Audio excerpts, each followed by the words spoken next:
cukup teruk. Antara cerita bohong lagi, macam Dr. Jahri sebut tadi, cerita tentang peristiwa tahkim. Tahkim ni diceritakan kononnya, dalam peristiwa tahkim, Abu Musa jadi wakil Ali. Amr bin As dia menjadi wakil Muawiyah. Setelah berperang, perang Siffin, peperangan itu berakhir, kemudian mereka berbincang. Tahkim, penyelesaian macam mana. Setiap orang hantar wakil dan bincang. Kononnya dalam perbincangan tersebut, Abu Musa telah diperkenal, ditipu, dikelentong oleh Amr bin As. Kononnya Amr bin As dalam peristiwa tersebut kata, sekarang ni kita pecat dua-dua. Pecat Muawiyah, pecat sekali dengan Ali. Jadi Abu Musa fikir, kita serahkan balik urusan ni pada orang Islam. Abu Musa fikir sesuai. Tapi dia kata, kau orang yang lebih afdal, kau lah cakap dulu. Abu Musa pun bangkit bercakap di khalayak ramai. Aku dengan ini untuk mengelakkan masalah yang ada, aku pecat Ali, sahabatku, dan aku pecat Muawiyah yang merupakan sahabat kepada Amr bin As. Amr bin As pun bangkit. Dia sebenarnya kita tak boleh baca Amru, kita kena baca Amr. Bila sambung baru Amr bin As. Amr bin As bangkit, dia menyatakan bahawasanya, aku pecat Ali macam mana yang dia pecat, dan aku mengekalkan sahabat aku Muawiyah. Maka kononnya tertipulah Abu Musa al-Asy'ari. Bila Abu Musa al-Asy'ari tertipu, maka menyebabkan Ibnu Abbas kutuk dia. Dia kata kepada Abu Musa, pada muka surat 79, 73 tuan tengok, kenapa engkau ini, Allah tidak memberi taufik kepada engkau. Engkau telah melanggar perjanjian dan berdusta. Abu Musa kata, sesungguhnya engkau sama seperti anjing yang jika engkau menghalaunya, dia menjelirkan lidah, dan jika engkau meninggalkannya, dia tetap menjelirkan lidahnya. Jawab Amr jawab, sesungguhnya engkau sama seperti kaldai yang menanggung kitab-kitab tebal. Lepas daripada tu semua dua-dua pihak ni balik, Ali qunut laknat Muawiyah, dan Amr bin As, geng Muawiyah pula semua laknat depa ni, dalam lawan melaknat di dalam qunut masing-masing. Tu dalam keadaan depa tak ada qunut subuh tidak pergi.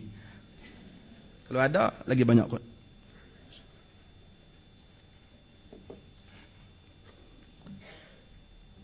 Muslimin dan muslimat sekalian, watak ini bohong sama sekali.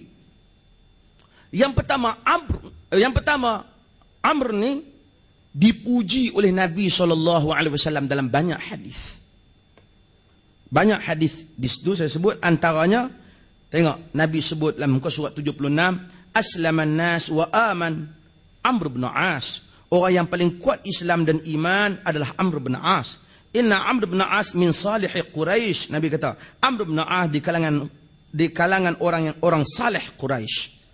Nabi puji. Tak kalah tiba-tiba Nabi puji, Nabi silap dan pujian dia. Rupanya mereka ni lain.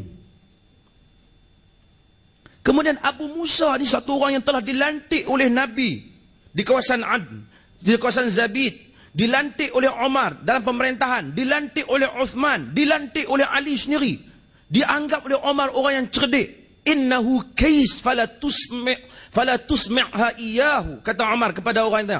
Dia kata, ni Abu Musa ni orang cerdik, tapi kau tak payah cakap lah kat dia, kata aku kata macam tu. Yang saudara puji depan-depan dia lah, tapi dia orang cerdik tu. Tiba-tiba orang cerdik ni kena tipu dengan Amr bin As. Kemudian Muawiyah, adakah munasabah Amr bin As dengan Abu Musa nak pergi pecat Muawiyah? Muawiyah bukan ketika itu khalifah, dan dia telah dibuang oleh Ali.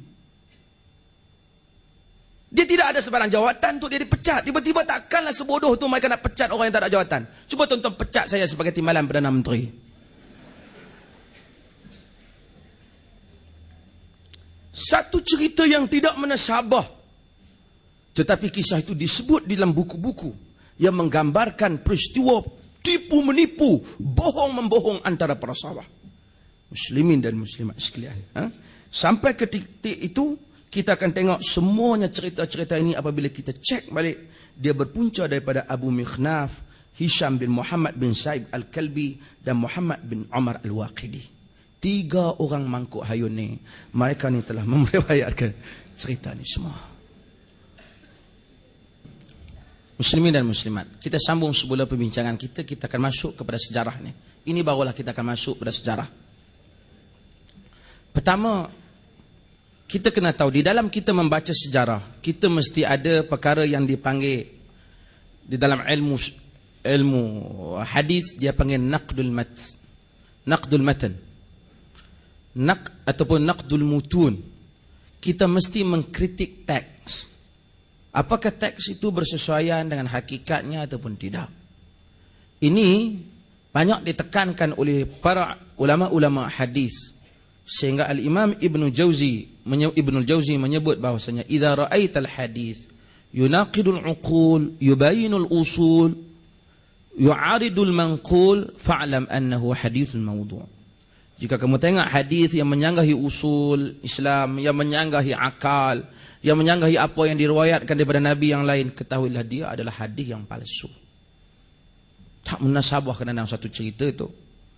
Begitu juga sejarah, demikian juga riwayat-riwayat sejarah mesti dinilai semula.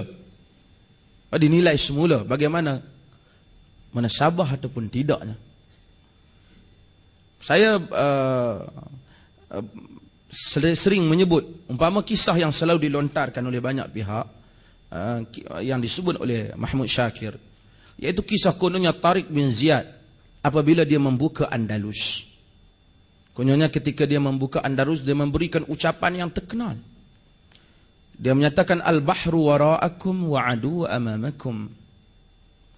Musuh laut di belakang kamu dan musuh di hadapan kamu. Kamu pilih apa yang kamu mau. Dia bakar kapal. Menyebabkan tentera dia tak boleh ada pilihan. Kenapa perang? Lalu ramai penceramah menceritakan itu keberanian tentera Islam. Sedangkan akal kita tahu kalau bakar kapal tak mau bagi lari, itu kan berani, itu penakut. Itu pengecut. Tak mungkin dia membakar kapal. Kalau dia membakar kapal berkenaan, dia telah melakukan pembaziran kepada harta dan khazanah, harta umat Islam, pembendaraan umat Islam, kapal. Bukan senang membakar kapal. Dan kerana umat Islam dan sejarahnya, mereka tak lari di medan perang. Mereka yang menyeberang dan pergi ke Andalus untuk berjihad. Kenapa perlu mereka lari? Cerita itu menggambarkan sikap penakut umat Islam saja, tidak lebih daripada itu.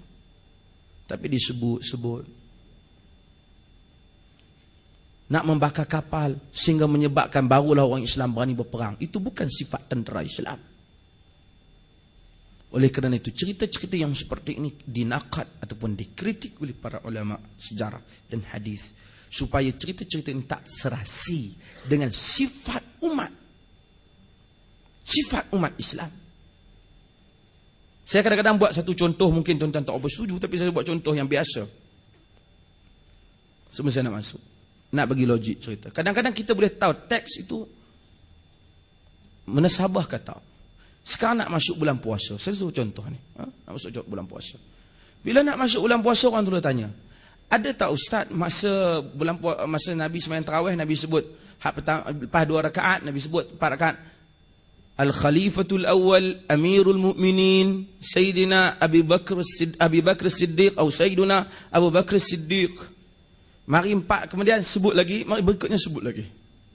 Orang tanya Nabi buat ke? Kita sendiri boleh fikir. Otak yang waras boleh fikir. Kalau Nabi buat hari itu, tak payah sahabat bersidang nak bincang nak nanti siapa. Sahabat kata, kau tak dengar ke kita sembahyang tarawih macam mana? Nanti Abu Bakar lah yang pertama. Sampai tu Abu Bakar kata, aku nak cadangkan Omar. Cadang-cadang apa lagi? Kan sembahyang tarawih dulu memang dia. Kita tahu bahawa cerita seperti itu tidak menasabah dan tak mungkin berlaku pada zaman Nabi.